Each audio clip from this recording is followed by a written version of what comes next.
This presentation examines Vale S.A., one of the world's largest mining companies, through the lens of valuation, operating performance, and strategic positioning. Vale remains primarily an iron ore major, but in 2025 it also produced 382,000 tons of copper and 177,000 tons of nickel, which gives it growing relevance in the energy transition metals space. Financially, the company generated $38.4 billion in net operating revenue, $15.46 billion in adjusted EBITDA, and $5.65 billion in free cash flow in 2025.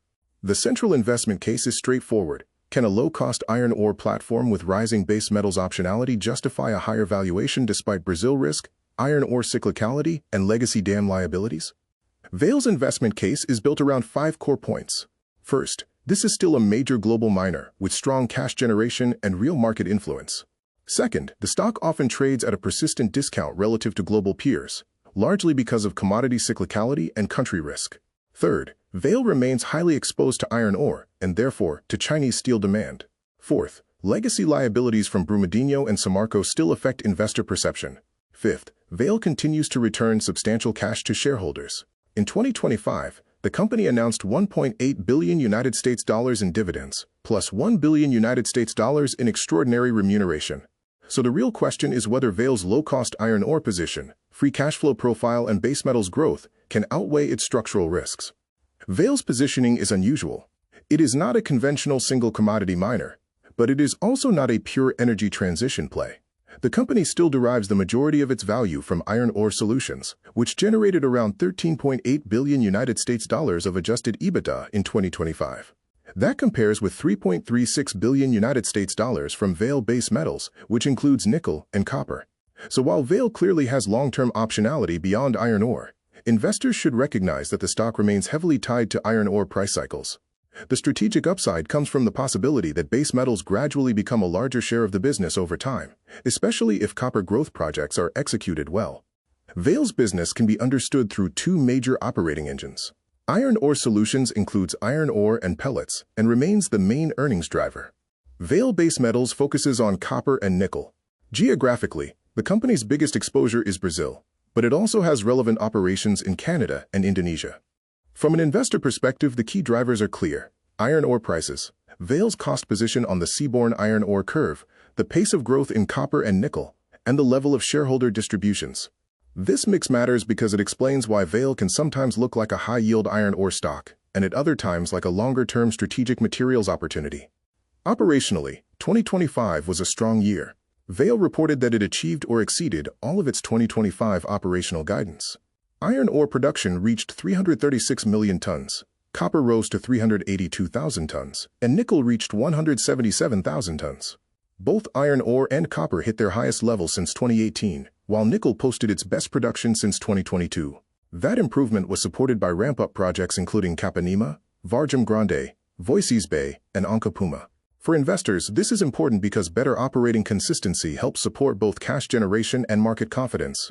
Vale's 2025 results suggest the company is executing better operationally than the market may sometimes assume. Vale's 2025 financial profile was stronger than the headline net income number alone might suggest. Net operating revenue came in at $38.4 billion, adjusted EBITDA at $15.46 billion, and free cash flow at $5.65 billion. Those are large numbers even by major miner standards and confirm Vale's ability to generate significant operating cash. The main point here is that Vale remains a major cash flow machine when iron ore operations perform well. That supports dividends, debt management, and project reinvestment. From a market perspective, the stock's valuation often reflects uncertainty more than lack of profitability. Operationally and financially, Vale remains a very large, very relevant mining franchise. This slide explains why reported net income looked much weaker than underlying operations. Vale's reported net income was hit by large non-recurring items, especially a $3.5 billion impairment on Canadian nickel assets and a $2.8 billion deferred tax asset write-off. These are significant enough to distort how the year looks if investors focus only on headline earnings. The broader takeaway is that Vale's core operating business remains strong, but the balance sheet and earnings profile still carry complexity. This is exactly the kind of thing that can keep a major miner cheap: solid cash flow at the operating level, but periodic large charges that remind the market the story is not simple. Vale's cost position is one of its clearest competitive strengths. In 2025, the company reported C1 cash cost for iron ore of just $21.30 per ton, excluding third-party purchases. That marks Vale's second consecutive year of C1 cost reduction. For an iron ore major, that matters enormously. A low cash cost supports better margins in a strong pricing environment and greater resilience when prices weaken. It also helps reinforce Vale's strategic importance in the seaborne iron ore market. For investors, this is one of the strongest parts of the bull case. A globally significant iron ore producer with a cost base low enough to remain competitive through the cycle. The business mix remains heavily tilted toward iron ore. The slide shows around $17.16 billion of pro forma EBITDA in 2025, with roughly $13.8 billion, or about 80%, coming from iron ore solutions, while Vale Base Metals contributed $3.36 billion. This tells us two things. First, Vale's valuation is still strongly linked to iron ore prices. Second, while copper and nickel are strategically important, they are not yet large enough to change the company's core identity. If Vale wants the market to assign more value to the base metals business, those segments will need to grow faster and become a larger share of consolidated EBITDA over time.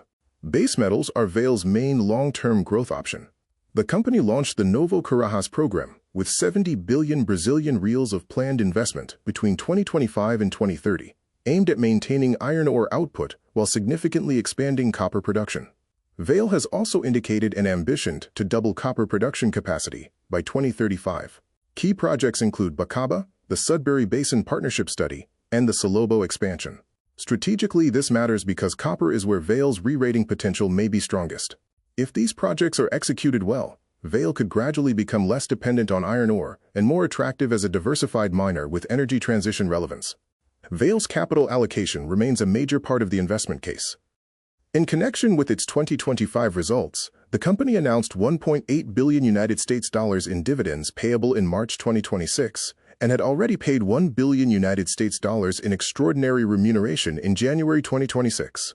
That is a meaningful cash return profile. But what matters is the balance behind it. Vale is trying to combine shareholder returns with cost competitiveness, strategic reinvestment, and debt management. Investors should view this positively, as it suggests the company is not simply maximizing payout in the short term. Instead, it is trying to sustain returns while funding longer-term projects in Carajás and base metals. Vale's governance structure is important because it combines public market liquidity with a degree of strategic state influence. As of February 2025, Vale had more than 4.27 billion common shares outstanding. The largest disclosed holders were Privy with 9.3%, BlackRock with *6.8%, and Mitsui with *6.7%. The state still holds 12 golden shares, which provide veto power over certain strategic actions. This structure matters because it means Vale is not fully state-controlled, but it is not entirely free from political influence either. For investors, that adds a layer of governance complexity that can help explain why the stock often trades at a discount to some global peers. Vale's main risks are concentrated in four areas. First is iron ore cyclicality, especially dependence on Chinese steel demand. Second is Brazil jurisdiction risk, including regulation, taxes, licensing, and politics. Third is dam disaster legacy liability, particularly the ongoing reparation burden from Brumadinho and Samarco. Fourth is nickel price weakness and execution risk in base metals. These risks are not theoretical. They directly influence how the market values Vale. That is why the company can look statistically cheap, while still not being treated like a low-risk compounder. Investors need to be comfortable with both commodity volatility and country-specific operating uncertainty. The bull case is that Vale remains one of the world's leading low-cost iron ore suppliers, with strong operational improvements, meaningful free cash flow, and a growing base metals pipeline. If iron ore prices stay supportive and base metals execution improves, the stock could see both stronger earnings quality and a narrowing of its risk discount. The bear case is almost the mirror image: weaker iron ore prices, persistent Brazil risk, higher than expected reparation burdens, and underdelivery in copper and nickel would weigh on valuation. This slide captures why Vale is a debate stock. The upside is real, but so are the reasons the market remains cautious. The conclusion is that Vale is a high-quality but discounted mining major. Its strengths are clear: scale, cost advantage, strong 2025 operating momentum, $15.46 billion of adjusted EBITDA, $5.65 billion United States dollars of free cash flow, and a meaningful capital return profile. Its challenges are just as clear: heavy iron ore dependence, Brazil-specific risk, and legacy liabilities that still shape investor perception.